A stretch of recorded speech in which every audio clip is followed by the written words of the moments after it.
Hello everyone, welcome back to the channel. This is the weekly Tottenham news review.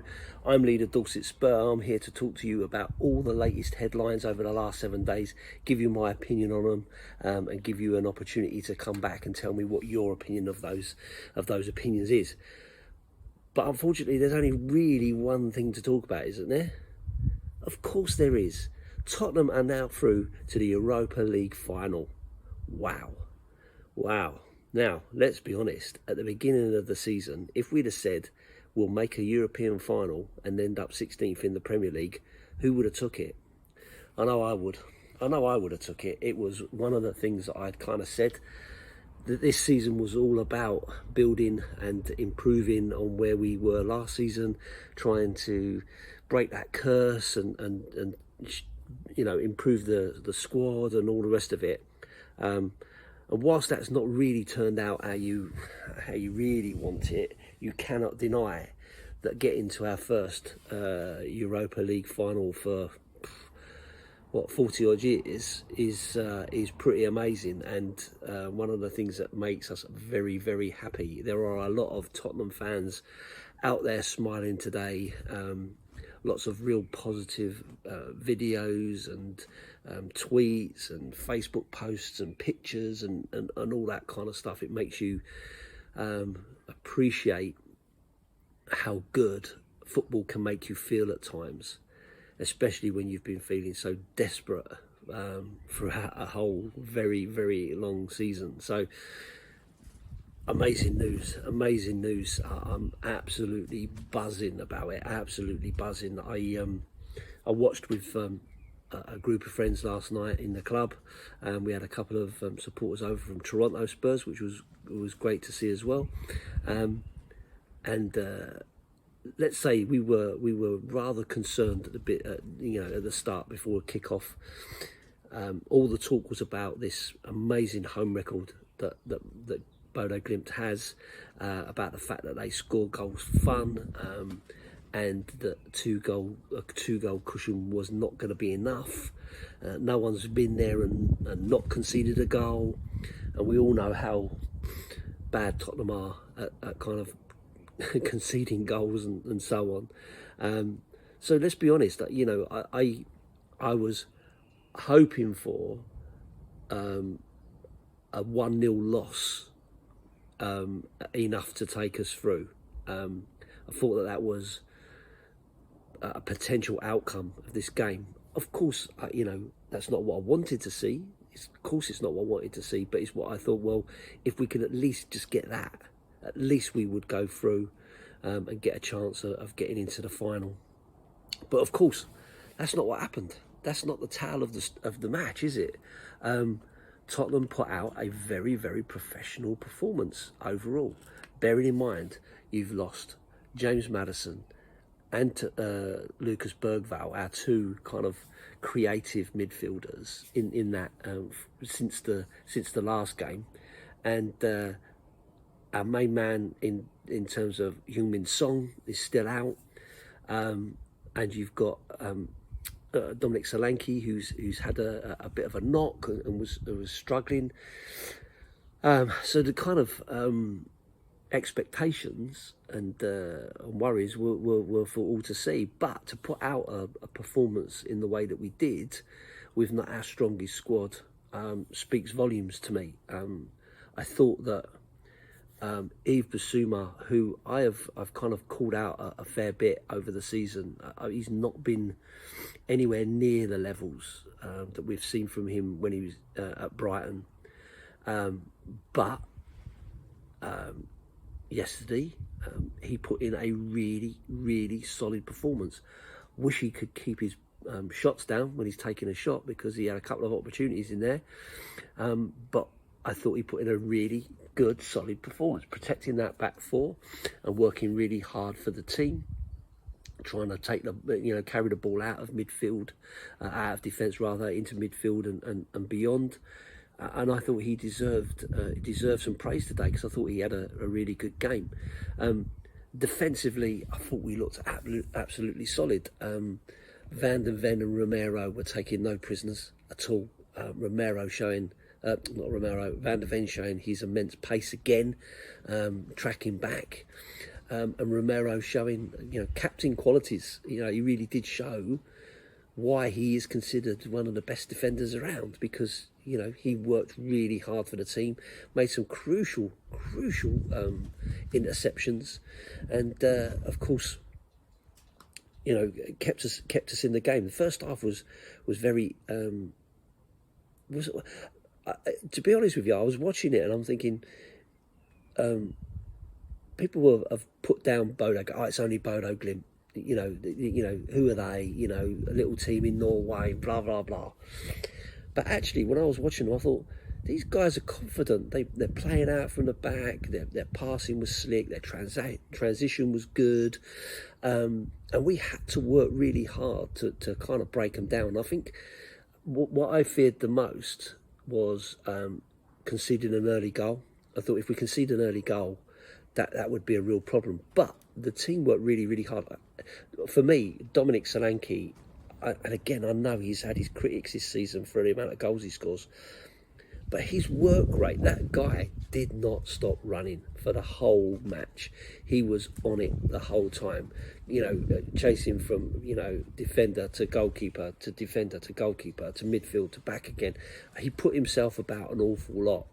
And I also felt that Richarlison, on the left-hand side, was also working really, really hard, closing down and kind of buying a few tackles and a few fouls and stuff like that. And I thought, fair play to him, to come in, bearing in mind how much time he's had out of the game as that as well.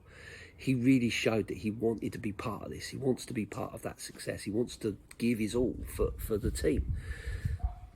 I was a little bit critical of him in the game, though. I felt that he drifted far too central, and that was kind of leaving Udogie exposed down that left-hand side, which worried me, which did worry me a lot. I was getting a bit frustrated with it because they were having some joy getting down there. But to be fair, I thought, Destiny probably had, I would say probably his best game for us this season. Just kind of thinking back, I thought he did really, really well. He marshalled his man really, really well. Didn't play himself into too many dangerous areas and stuff like that. And I thought our overall use of the long ball was a lot more thought through. I thought the players used that, to ease that pressure. It's unfortunate that, when we kind of use that, it does tend to keep going back to them and puts us back under pressure again, but it does buy you a little bit of time. Again, Bentancur, I thought, had a really good game. We're starting to see the Bentancur of the season before he got injured.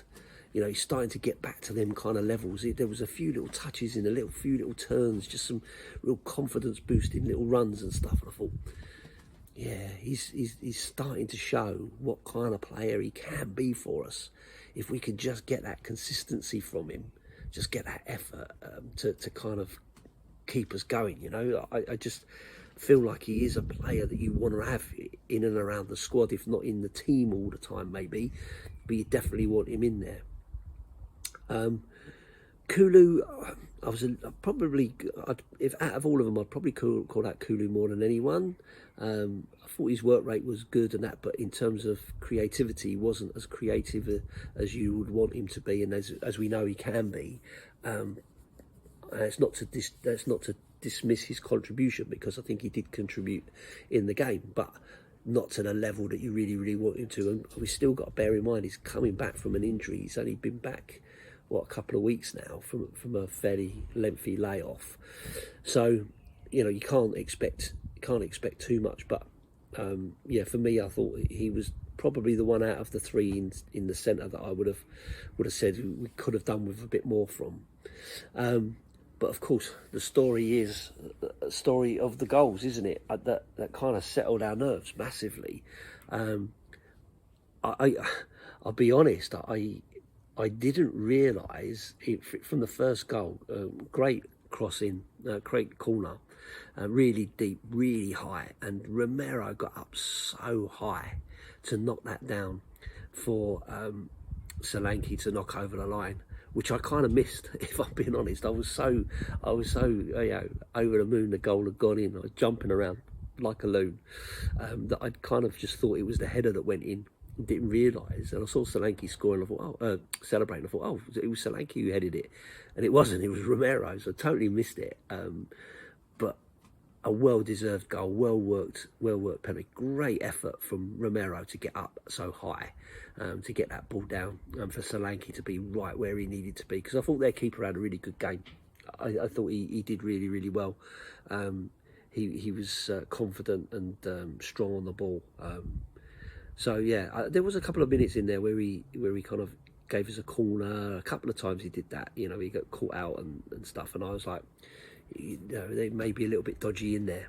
But overall, I thought he had a decent game. So for him to score that goal, amazing. And of course, that then settled the nerves. We was all like, breathe. They're not going to score 4 goals. They're not going to score 4 goals within the time that was left. Surely, it was about 30 minutes, I think. So we were kind of settling down then and breathing easily at that point. And of course, not so long later, Porro with his cross-stroke shot makes it 2-0, and that was it. Like, you know, your head's gone. You're just totally away with it, and then believing that's it, we're through. We're absolutely through. There's no way they're going to score 5 goals, and or 4 to get the extra time, if nothing else. And we was like, that's it.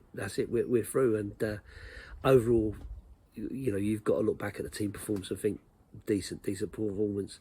The one thing that really stands out for me though, and I have to call this out, the penalty at the end. The fact that Porro was so incensed about giving this penalty away.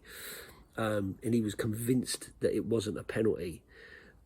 The game's done. The game's done and dusted. They're never coming back from it. But it was important to get that clean sheet, to stop them actually scoring, because we're the first team to not concede a goal against them in the Europa League at home.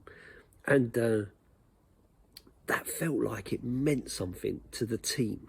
Like, it was about the whole thing. It wasn't just about winning the game. It was about winning it in the right way. It was about protecting the goal. It was about not letting the goal in, and keeping that clean sheet and having that dominance. And you also saw that there was a couple of times Romero dived in and done a great tackle. And him and Porro were doing the old body bumping thing. It was a couple of occasions like that. And so I'm looking at it and I'm like, this is never a penalty. Like, you can literally see he hooks the ball away, and you know, the players run into it, but he's hooked the ball away. He's took the ball before he's anywhere near the player, and it's more the player coming into him than. And you know, justice was done in the end with them not having that penalty. Would have just been a consolation, of course it would, but it doesn't matter. It was important for us to dominate that game and win it in the way that we did, and so I was really pleased to see that. And it shows me that there is a unity within the squad, within the team, within the club, around what they're trying to achieve, what they're trying to do. And that does bode well. It does bode well. And I know we're having this really difficult season in the Premier League, but it does show that we are trying to build something, and there is some level of connectivity amongst the players, that they want to do this. I get fair play. I wanted to shout out as well to the fans, because absolutely chucking it down, and they sat there and they sang the whole way through, and you could hear them. It was audible. You could hear them, and to see their faces at the end of the game. There's a fair few friends I saw in the crowd watching the game. And it was good to see them. It was good to see them out. It was good to see that they made it and got into the game, and they got what they deserved from it. So yeah, really pleased for the fans that were there as well, and good to see the players celebrating with the fans afterwards.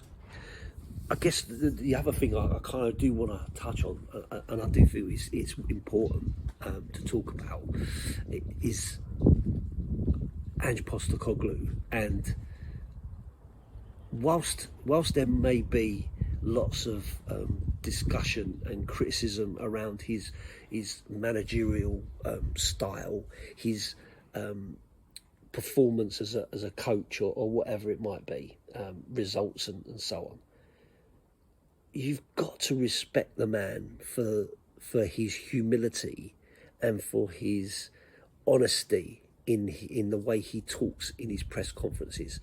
If only he could catch a break and get some results. I mean, if we could get some results towards the end of this season now, what's there, like 4 games left or something, if we could just win some of them games and just get a little bit of a feel-good factor back into that, I think it would do him the world of good, because the man has been absolutely battered all over this season, not just from the fans, but from the media narrative, from the press conferences. He's put up with so much, with all the injury stuff and everything else. It feels like he can't say anything right. Everything he says, he gets criticised by fans or by the media or used against him or whatever. But I thought his handling of the question of Arsene Wenger talking about Champions League being a prize for winning the Europa League, it shouldn't really be that case. It just shows the media, the narrative that's being pandered around there. Of course, it had to be Arsene Wenger who says it, and I don't think he said it because of his bias towards Arsenal. I don't. I think he's just answering the question that, reality is, got 2 struggling teams in the Premier League, getting Champions League football next season. But that's the rules, and that's been the rules for a long time. So why now is everyone talking about it? Your Gary Nevilles, your Jamie Carragher's, and all the rest of it, who flip-flop their views every other day, and it's really, really annoying. And you can see, I agree with Ange so much that there is a narrative against us. After the game last night, he was asked a question about it not being important for Manchester United and all the rest of it. And again, he answers it so well in the fact that, it would be amazing for this club to win a trophy. We haven't won a trophy for so long. We haven't won a European trophy for 40 years. To go out there and to win it, to get ourselves into this position is amazing and deserves credit. But every time we are in a position where credit should be given, it's diminished, it's pushed down, it's rubbished, it's turned into something less. And he's been putting up with that all season. And this Spursy tag, of course, things happen and we get these records and things don't go our way and all the rest of it. But we're no different from any other team. There's teams. No one talks about Newcastle going 70 years without a trophy. No one talks about that. No one talked about West Ham when they hadn't won anything for 50 years or whatever it was, 40 years maybe. No one talks about that, and they say, "Oh, you don't deserve this. You don't deserve that. Tottenham, no trophies." It was said on the actual commentary last night. Tottenham was the first team to win a European trophy for the British Isles. Hello, remember that? These people forget that the football didn't start in 1992 when Sky took over. It started in 1800s, and Tottenham they've gone through a very, very long lean patch, but then so have many other teams. There's teams out there that have never won anything ever, and this season that we've gone through is their norm without the European adventure. We talk about it, people talking about Iriola at Bournemouth being a replacement for Ange Postecoglou. Okay, fine, if that's what it's going to be, that's what it's going to be, and I'll support him. But it will be really interesting to see how he gets on next season with Bournemouth in European football and Premier League football, and see how they get on. Same for Nottingham Forest. I've got a lot of respect for Nottingham Forest, but let's see how they get on next season with Champions League football, if they get that, and Premier League football. Let's see if they can continue what they're doing. Fair play if they can. congratulations. I've got no malice against them at all. But for Tottenham to get this far, to get to a final, it turns into something less than, and I think it's ironic, really. And there is just so much toxicity around this club. We're supposedly a small club, no one likes, no one cares about, and all the rest of it. And yet everybody has to have an opinion about it. Everybody has to mock us or whatever. We live rent-free in all these people's heads. It's unbelievable that that's the case. So, I do wonder, when there will be a time where you can get some professionalism in punditry, for sure, to talk about things in the right way and state facts rather than just partisan opinion. When are they going to actually have commentators and so on that actually know the game, that actually know the clubs, that can talk about it? I mean, we get Arsenal players and Man United players commenting on our games all the time. But when is there ever going to be a little bit of impartiality? It just makes no sense to me. So yeah, one of those situations, isn't it? But like I say, I think if Ange Postecoglou, the man, could show success as Ange Postecoglou, the coach, then I think you've got a good guy. I think he wants to be at Spurs. He wants to be successful at Spurs. He wants to achieve something for the fans, for the club, for himself. Of course he does. Whereas when you look back at some of the other people that have been around, they're not interested in the club. They're not interested in the fans or whatever. That they are doing it for themselves. Your Jose Mourinho. I've got a lot of time for Jose Mourinho. And also for Antonio Conte. I think both very, very good coaches, very, very good managers, and so on. But they weren't interested in Tottenham. They didn't want to be at Tottenham. Ange does. Ange wants to be there. He wants to do the business. At the end of this season, and I know it's still a big if we win this competition and we lift that trophy, there will be big questions to ask about whether Ange Postecoglou deserves to continue. Ange Postecoglou may decide to just walk away. If I was him, if I'm being honest, if I was him, I would go, I always win in my second season. There you go, there's your trophy. I've set you on this path, it's up to you now. I'm going to walk away because, I've had nothing but abuse ever since I've been there. I've been attacked by the media all the way through it. I don't need it. I've proved myself. I don't need to prove anything else. So if I was him, I'd probably walk away. In terms of the club, I guess you've got to ask yourself: is this the turning point? Is this the sliding doors moment? If Tottenham win this trophy, is that the catalyst? Is that the time when Ange Postecoglou starts to take this club forward? You get the Champions League money. They invest it. Does Daniel Levy invest it? He invests it. You get some proven players to supplement these young, up-and-coming, hungry teenagers that are coming through. You build your squad. You develop your squad. You get the Champions League money. You start pushing yourself up the table. Surely we can't go through another season of the injuries that we've had this season. Surely that can't continue. Who knows? Who knows? It's difficult to say, isn't it? But whatever happens, of course, you and me will still be supporting Tottenham. We are the ever-present. We'll be there till the day we die. We put it into our children, our grandchildren, people around us, and we live it. And it will continue to be like that. We will be the constant. Whether Ange Postecoglou's there, whether Daniel Levy's there, whether we win the Europa League or don't win the Europa League, we will still be that constant with our love for the club. So it'll be interesting to see where we go from here.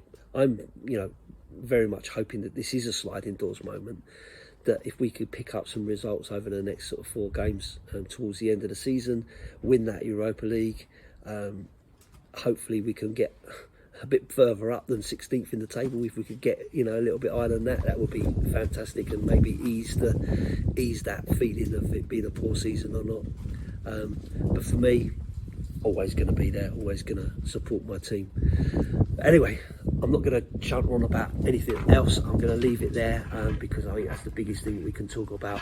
Tottenham are in the Europa League final. Fantastic news. Bring on Man United. We've beaten them 3 times this season. Let's make it a quadruple and lift that trophy. If you've liked this video, please consider giving it a thumbs up. If you don't subscribe to Chris's channel, please do that. It means the world to see his channel growing. He puts out lots of decent content. You don't want to miss it. So thanks for watching. As always, up the Spurs.